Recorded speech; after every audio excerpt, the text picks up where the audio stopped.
और देखो, मनुष्य जन्म संघर्षमय है, संघर्षों से घिरा हुआ है। कोई भी हो, सबके जीवन में संघर्ष है। आप देख लो, जब भगवान राम जी प्रकट हुए, भगवान है ना, सुबह राज्याभिषेक होना है और शाम के ही 14 वर्ष का वनवास हो जाता है। कितना बड़ा संघर्ष।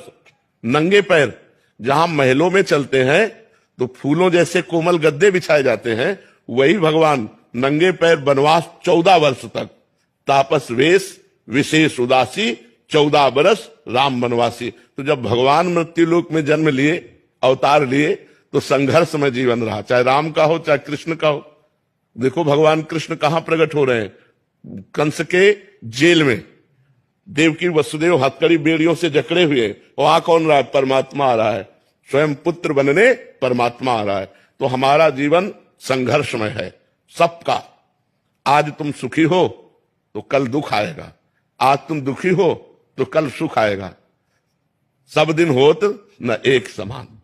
आज सुखी हो तो अभिमान मत करो, आज दुखी हो तो बहुत उदास मत हो। ये चक्र है, सुख दुख का चक्र चलता रहता है। पल की पल में क्या हो जाए पता नहीं तकदीर का। भाई अजब खेल रघुवीर का, भगवान का बड़ा अजब खेल है कि पल में, तो अभी राज्याभिषेक होने के बाद हो रहे हो, पल में 14 वर्ष का वनवास हो गया।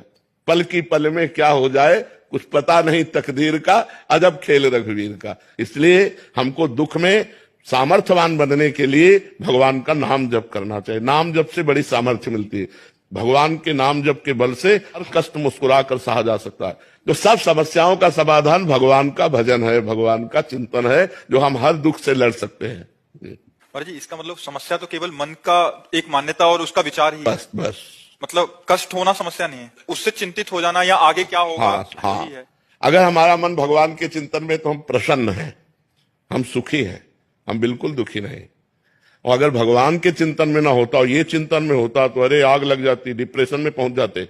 तो आनंदित होने के लिए भगवान का नाम, यही हम उदाहरण अपना इसलिए देते हैं कि प्रत्यक्षम किम प्रमाणम। जब प्रत्यक्षम तुम्हारे सामने बैठे तो और क्या प्रमाण दें। तो इसलिए भगवान का नाम जप करो, गंदे आचरण छोड़ो, पाप आचरण छोड़ो, तो आप आनंदित रहोगे, आप प्रसन्न रहोगे, आपका हृदय शीतल रहेगा। पर जी इसमें एक अभी प्रसंग चल रहा है इसलिए कर रहा हूँ। पर जी 1-2-3 दिन पहले कोई आए थे, वो अपने शारीरिक रोग के कारण इतने दुखी हो गए थे कि एक तो उनका शारीरिक रोग का कष्ट जो उनके शरीर में हो रहा है उसको सह नहीं पा रहे, और जो घर वाले आए थे वो कह रहे थे कि ये अभी मतलब शरीर नष्ट करने के लिए उदित हो गए थे कि मैं इतना झेल नहीं पाऊंगा, मेरे बच्चों को क्या होगा। इनका एक ये चिंता, पारिवारिक चिंता, दूसरी शारीरिक चिंता, तीसरा मतलब कि